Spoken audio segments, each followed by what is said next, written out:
O que eu pensei em trazer para vocês aqui hoje foi um pouco de elementos para a gente refletir sobre essa ideia que tem sido mencionada com alguma frequência nos debates acadêmicos e na vida pública ultimamente, e que é uma ideia, enfim, ela está começando a aparecer, mas acho que talvez a gente possa hoje aqui ter uma conversa sobre quais são os sentidos possíveis para essa expressão cidadania global. E para que a gente possa ter essa conversa, eu dividi a minha apresentação em 3 partes, né? A primeira, discutindo um pouco historicamente como se constituiu o sentido da cidadania, da ideia de nacionalidade e a ideia de Estado nacional, né? A segunda parte, que eu chamo de fissuras na cidadela, né, os processos políticos e sociais contemporâneos que, de alguma forma, colocam, tensionam esse modelo de Estado nacional e de cidadania nacional. E, finalmente, uma reflexão breve aqui, que eu espero que a gente possa expandir na sessão de perguntas e respostas, que eu intitulei de Uma Outra Geografia Política é Possível, né? Que é uma reflexão sobre, enfim, a forma como a gente organiza aí espacialmente a questão da política e como é que a gente, enfim, relaciona o indivíduo, coletividade, essas coisas. Eu vou pedir para a Lucy, quando tiver 15 minutos, você me avisa, só para eu saber se estou lá.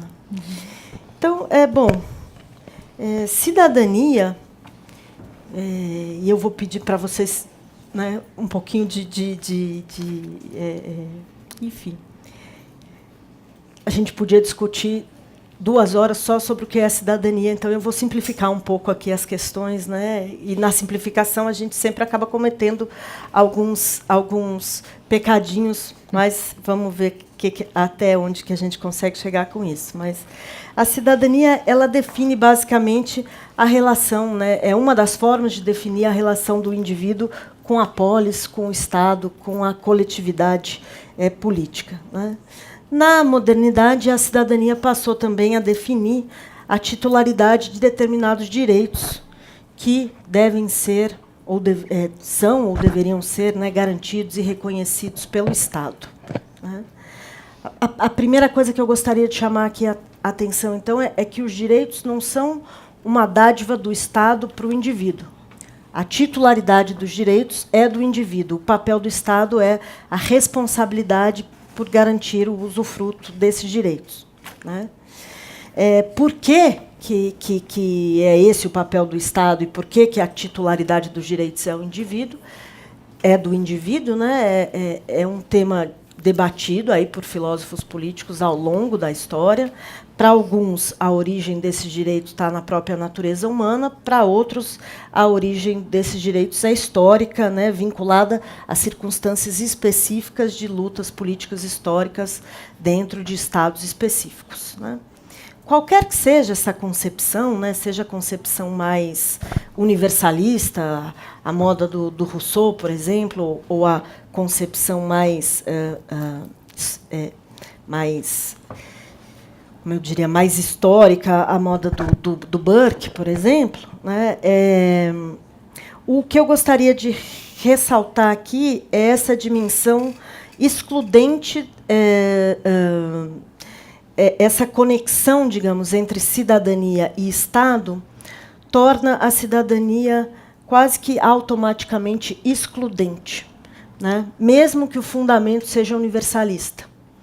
Você vê, por exemplo, né, um dos primeiros documentos que fala sobre direitos dos homens, né, a Declaração dos Direitos do Homem e do Cidadão, lá na França, na época da Revolução Francesa, né, eles usavam quase que intercambiando homem e cidadão, como se não houvesse nenhuma tensão entre esses 2 termos, justamente porque partia-se do pressuposto que o homem E não vamos nem entrar aqui, né, nessa terminologia homem, que hoje já não é mais, né, já é tão problematizada, mas, né, na época, né, homem e cidadão, eles eram usados de uma forma intercambiável. E, na verdade, para aquelas pessoas que estavam ali nas disputas políticas daquela época, né, você lutar pelos direitos humanos e você lutar por cidadania eram coisas muito semelhantes, porque a expectativa é que, né, no âmbito da cidadania se realizassem esses direitos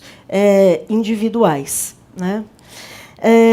Ao longo da história, a modernidade, na história da modernidade, particularmente no século XVIII, essa ideia de cidadania ela vai sendo aproximada da ideia de nação, né?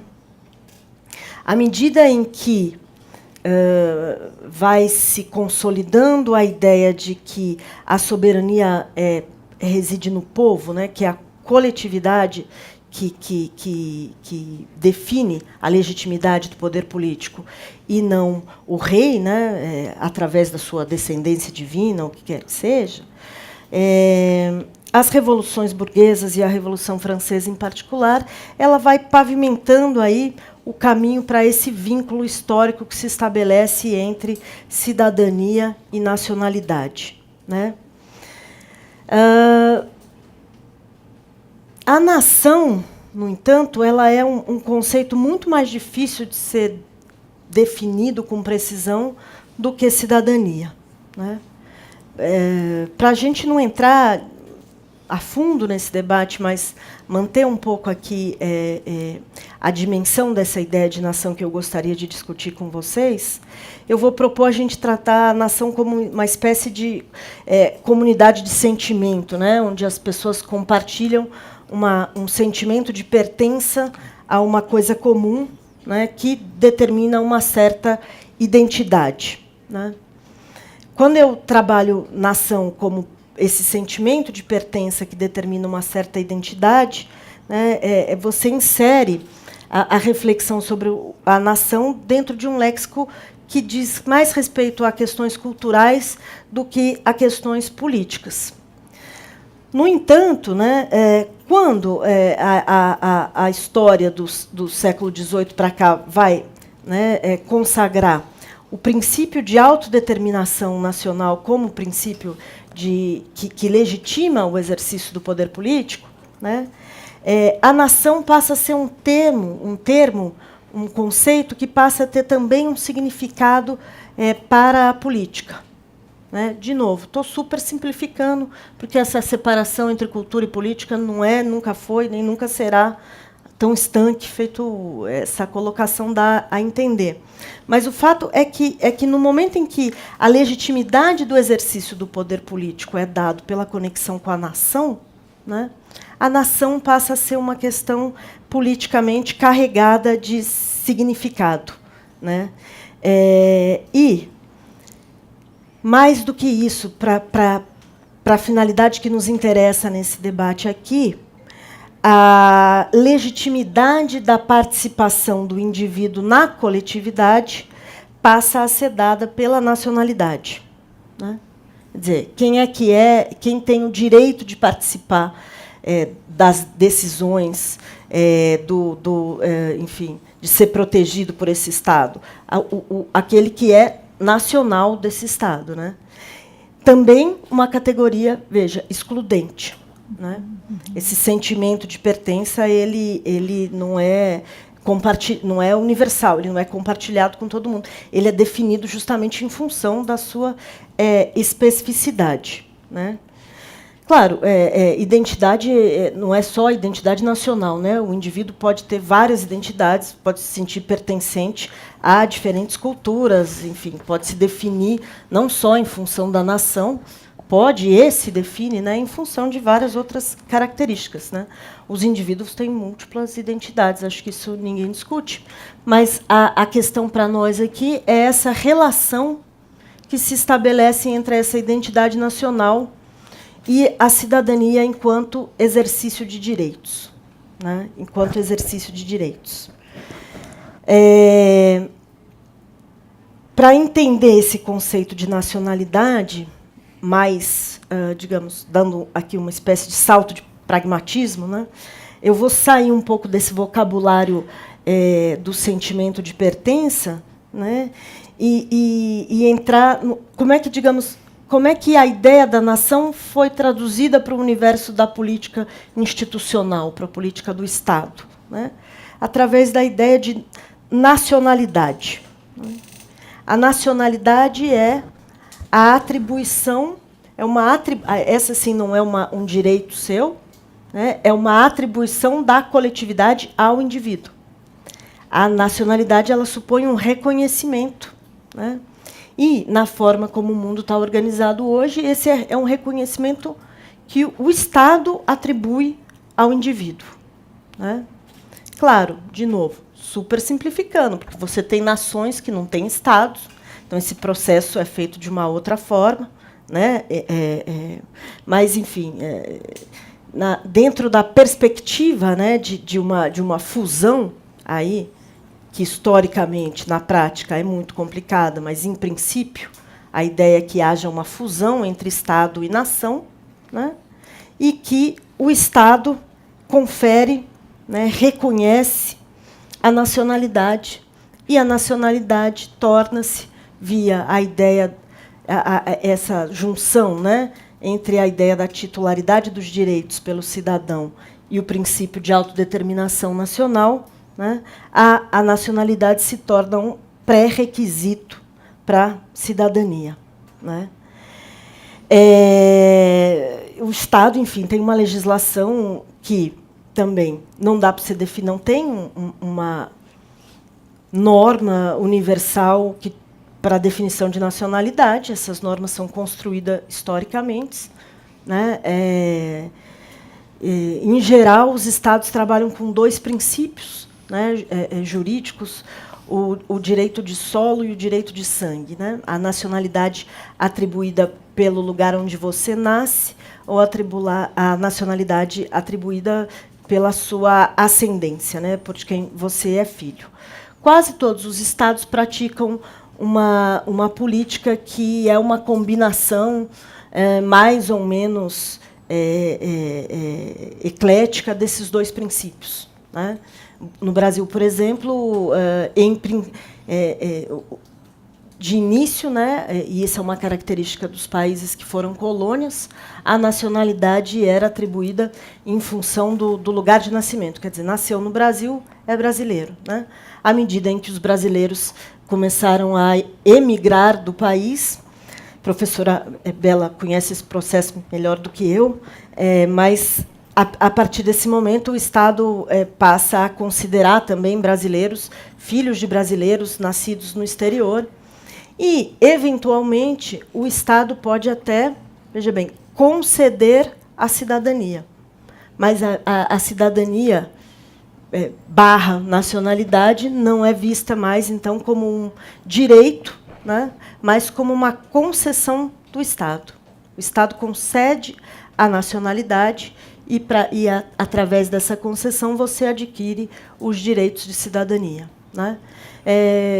Varia muito os critérios também de concessão, né, de nacionalidade, para quem não é originalmente, né, nacional, mas, via de regra, você tem que demonstrar justamente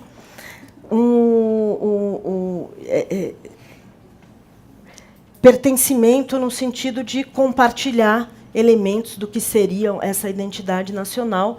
De novo, né, variam bastante de país para país o que é considerado uma prova de pertencimento, né? Enfim, em princípio, né, no mundo ideal, no mundo das ideias, então, esse processo todo que eu estou descrevendo é um processo, né, o processo de construção do Estado-nação, é um processo onde você conecta cidadania, né, e nação, e que deveria produzir uma sobreposição perfeita entre as fronteiras da cidadania, que é excludente, né? Todo Estado define cidadania em termos de direitos, né? O que eu posso, o que eu não posso fazer, mesmo se nós dois formos habitantes da cidade de São Paulo, né? Quem é reconhecido como nacional tem um conjunto de direitos, quem não é reconhecido como nacional tem outro conjunto de direitos.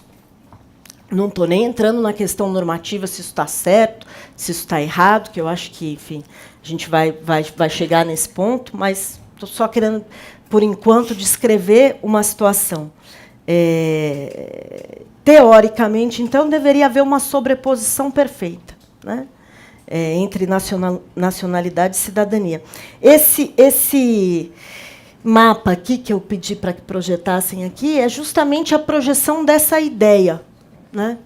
Como se o globo terrestre ele pudesse ser todo dividido em estados, né, nacionais. Vocês vão ver que no debate público as pessoas intercambiam esses dois termos com muita facilidade, né?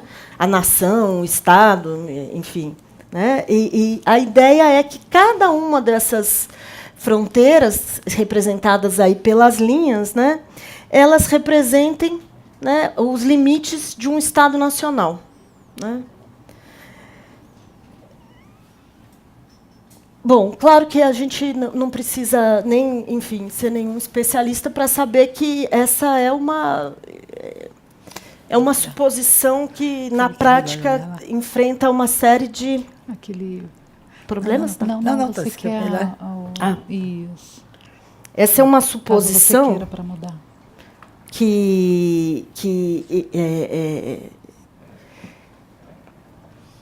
Que na prática apresenta mais problemas do que soluções, né? Ou pelo menos a mesma quantidade de problemas do que soluções, porque de fato, né, se a gente for fazer, tem estados multinacionais, tem nações que não têm estados, enfim, não é tão simples assim definir uma nação, um território, um estado faz supor, né, uma determinada filosofia política. A questão que eu queria, que eu acho que é o ponto de partida para o nosso debate aqui hoje, é entender um pouco essa articulação entre termos que produz essa imagem aqui, né? Em primeiro, então, a gente tem o indivíduo como titular de direito. Depois, o Estado como responsável, guardião desses direitos. Aí, a nacionalidade como uma atribuição do coletivo, e o coletivo representado pelo Estado. Quer dizer, tudo isso somado tem uma consequência prática, que é quem define aquele que pode usufruir os direitos é o Estado, né? Infelizmente, mas, enfim, é o Estado quem diz, né, através das suas regras, quem é que tem direito a ter direitos, né? Quem é que de fato, pode contar com a proteção do Estado, né? Na garantia aí do usufruto desses direitos humanos, né? Essa é uma ideia que ela se sustenta, né, o direito internacional clássico, né, e, de alguma forma, ela é legitimada pela ideia, então, de que, né, a legitimidade desse sistema é essa perspectiva, né, da autodeterminação nacional, de que o Estado está representando todas as pessoas que são cidadãs daquele Estado, né? Bom, quando eu olho para esse mapa aqui, o que eu vejo, então, é a representação de uma ideia, que é essa ideia, né?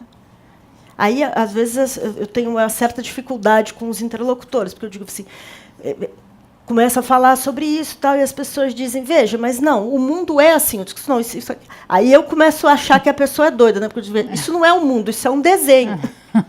Né? Isso é uma forma de representar o mundo. Isso é uma ideia. É uma ideia que se tornou hegemônica. É uma ideia que é tão hegemônica que a gente tende a olhar para isso da mesma forma que olha para um lago, para uma montanha, para um rio, achando que ela é, digamos, o pano de fundo a partir do qual a gente faz as nossas reflexões sobre mobilidade, migração, direitos e tal. Justamente o que eu queria chamar a atenção aqui para a gente começar o nosso debate é que isso aqui é uma ideia. Não é um dado assim. Uma construção. É uma construção social. Histórica, social. Né? Dizer que é uma construção social, veja bem, não quer dizer que ela não tem consequências muito práticas, né? Eu vou usar isso aqui, que eu estou emocionada com esse negocinho aqui, ó. Né? Onde foi parar? Não, eu vou sentar ali, ó. Dizer que ela é uma construção... Achei, eu acho. Tem que apertar aqui, né? Dizer que é uma construção social não quer dizer que isso não tem consequências que são muito práticas, né? Veja, se você nascer desse lado da fronteira ou desse lado da fronteira, as consequências para a sua vida são... Não tem nada de sutil, né? Se você tentar atravessar daqui, ó, vamos pegar lá onde é que está. Se você tentar entrar por aqui, ó, pela Sicília, essa é a Sicília, gente. Estou tremenda aqui, essa é a Itália toda, né? Lá onde que as pessoas se afogam.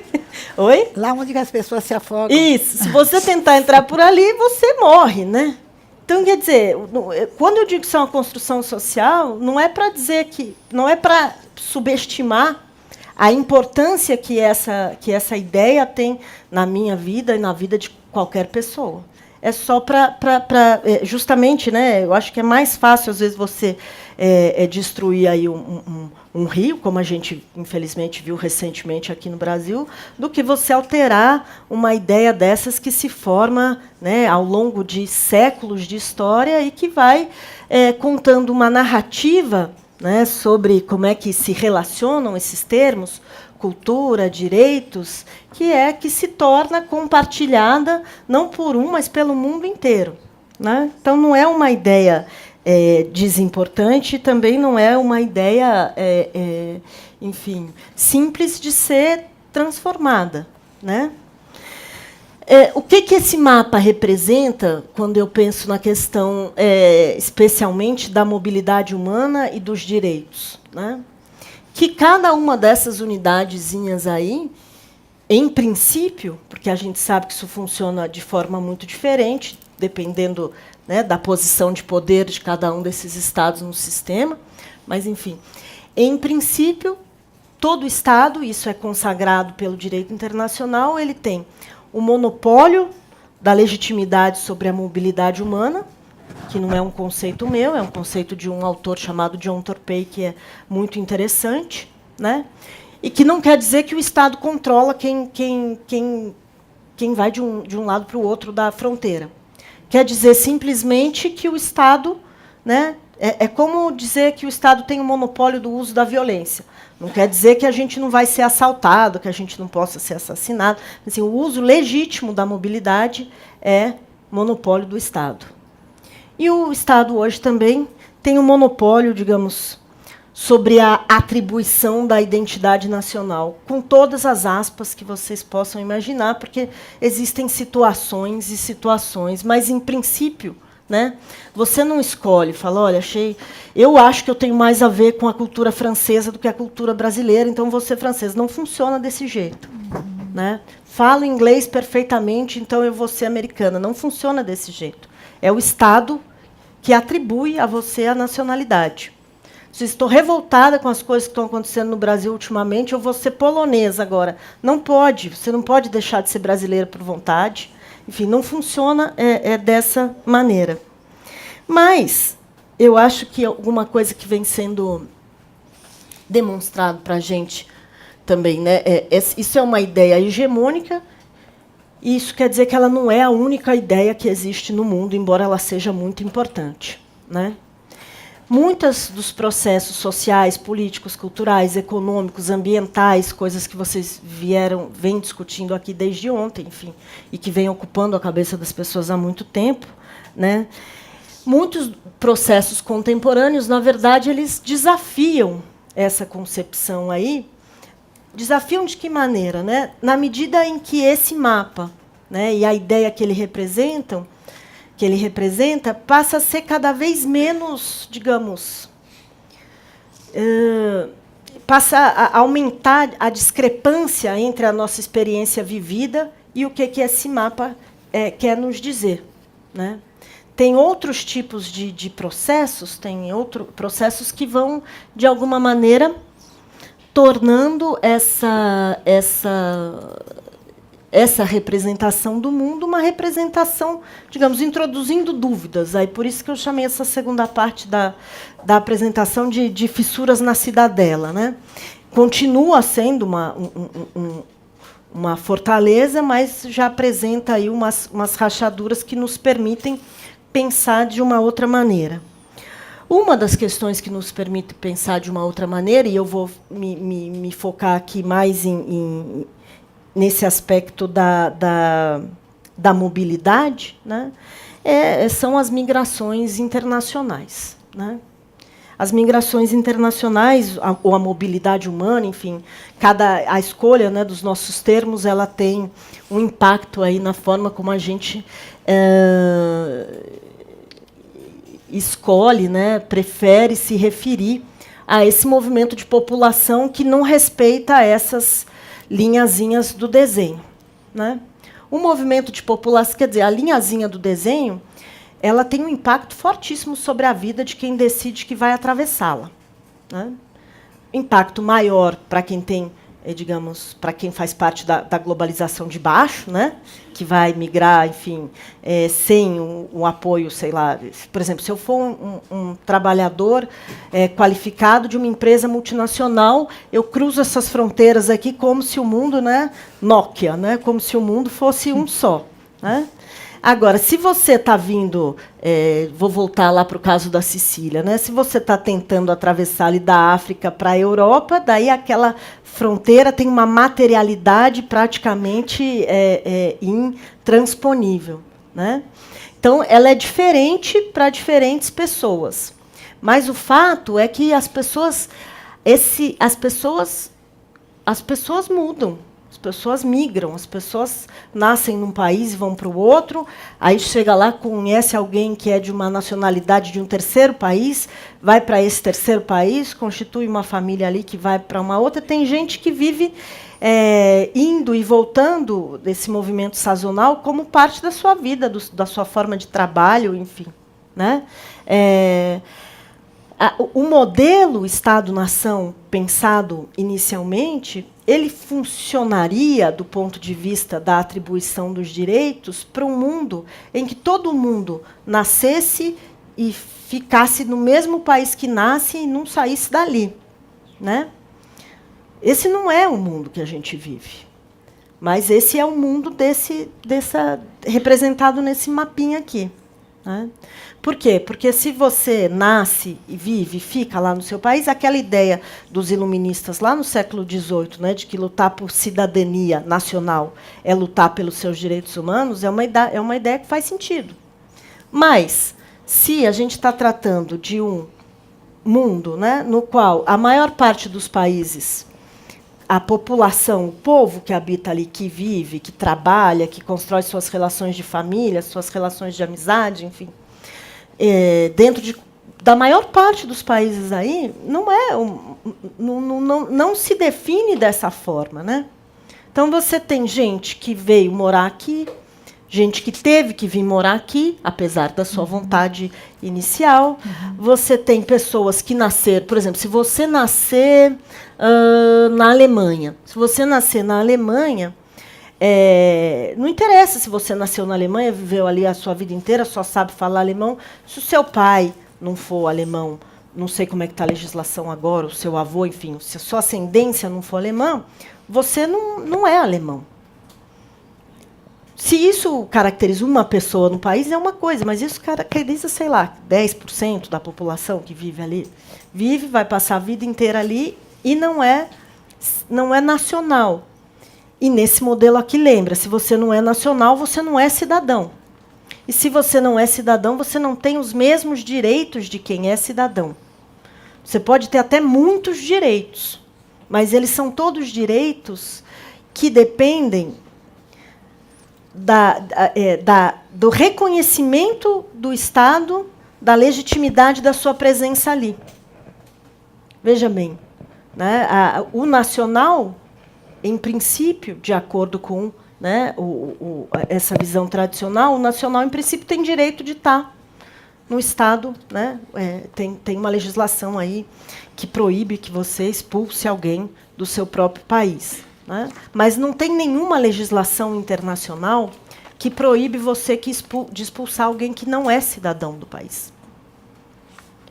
Eu tô sendo um pouco radical, tem várias situações intermediárias aí, reconhecimento de, né, quando você já está num lugar há muito tempo, você vai adquirindo direitos, mas veja, esses são todos direitos.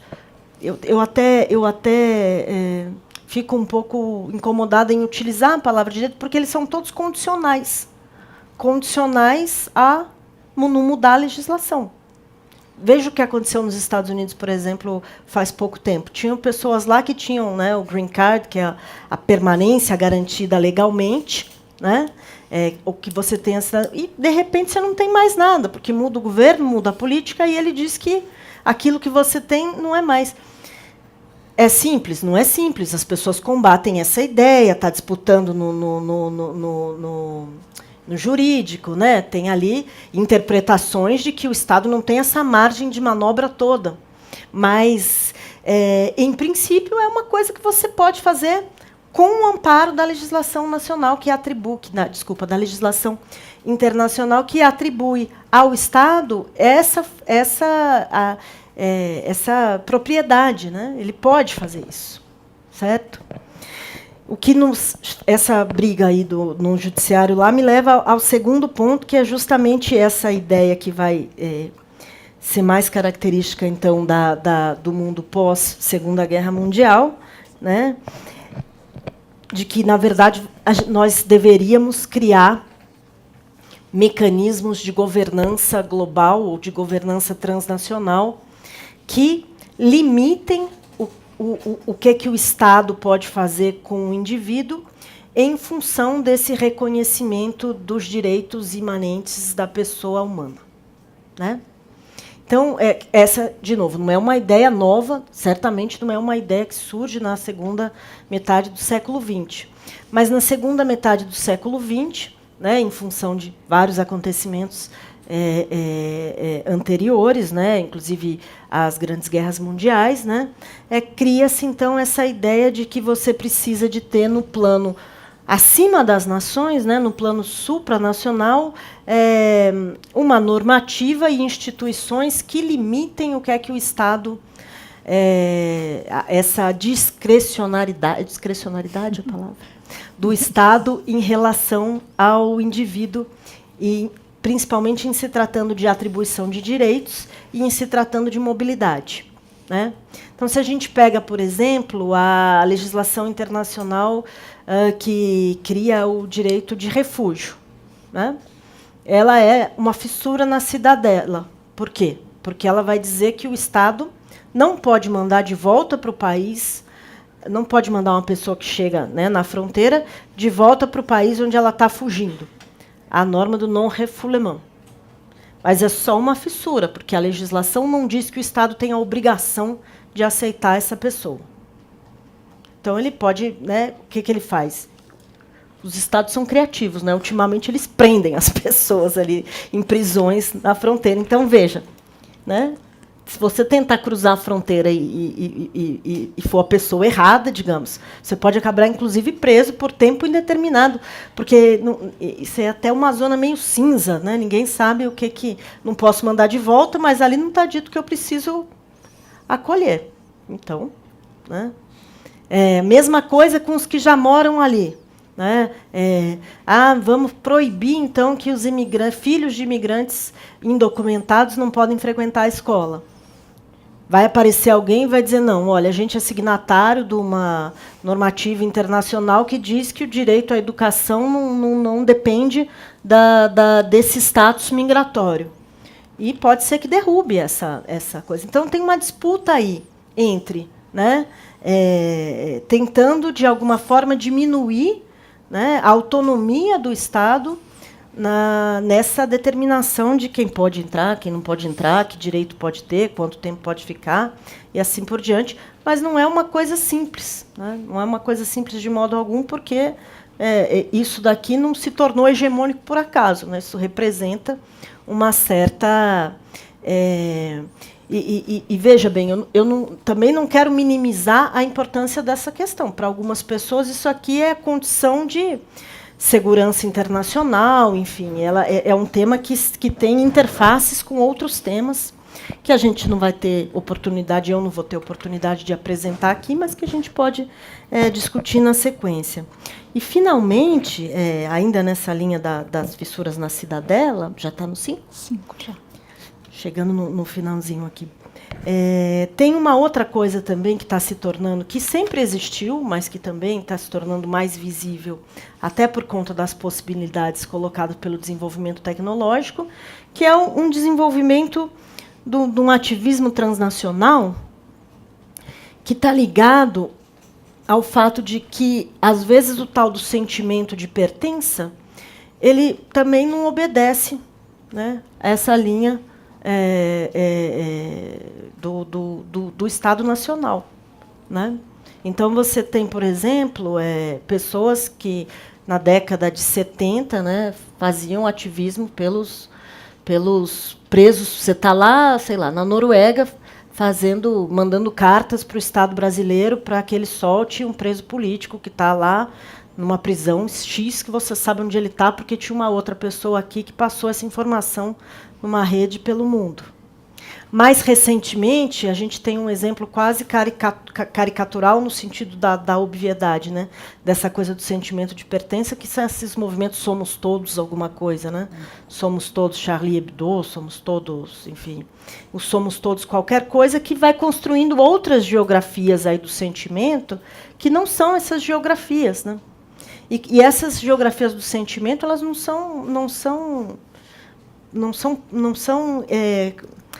são insignificantes do ponto de vista das questões políticas que a gente está querendo discutir aqui, muito pelo contrário. Você pode ter também o problema inverso do pertencimento, né? Você pode não conseguir convencer alguém em São Paulo de que a morte das pessoas numa cadeia em Amazonas faz parte, que aquela pessoa que morreu ali faz parte da mesma comunidade de sentimento. Ela se sente mais estranha em relação a esse do que em relação a um outro que está do outro lado do mundo. Então, quer dizer, o ponto que eu queria levantar aqui é que esses sentimentos de pertença, né, à medida em que o nacionalismo vai tendo que competir com outras identidades, ele também, né, vai criando aí um problema nesse discurso do que é que o Estado está protegendo, no final das contas, né? Então, para concluir, me mantendo aqui dentro do meu tempo, né, com essa coisa da outra geografia política é possível, um pouco, se a gente pensa isso, então, como a representação de uma determinada ideia, de uma determinada visão, concepção, ideologia, enfim, podemos escolher o nome que a gente quiser, eu acho que a gente está num momento onde essa ideia está perdendo o seu poder explicativo, digamos, né? E está perdendo o seu poder explicativo e a sua aura de fato intocável, né, de legitimidade, e isso não nos conduz necessariamente para coisa alguma, entendeu? Isso é uma oportunidade aberta para que mudanças sejam feitas ou não, né? Eu aqui penso, pelo menos, em dois caminhos possíveis, né? O caminho das ilusões, que é o caminho de reforçar os muros, né? Pega essas fronteiras aí, pega a canetinha e a calca, né? Vamos construir mais muro, que é o caminho do Trump, que é o caminho do Macri, que é o caminho que a gente aqui também ainda está escolhendo, né? Por que eu chamo isso do caminho das ilusões? Porque se tem alguma coisa que estudar a migração por 20 anos nos mostra, né? É que pode fazer o que você quiser. Se você está diante do Mediterrâneo, né?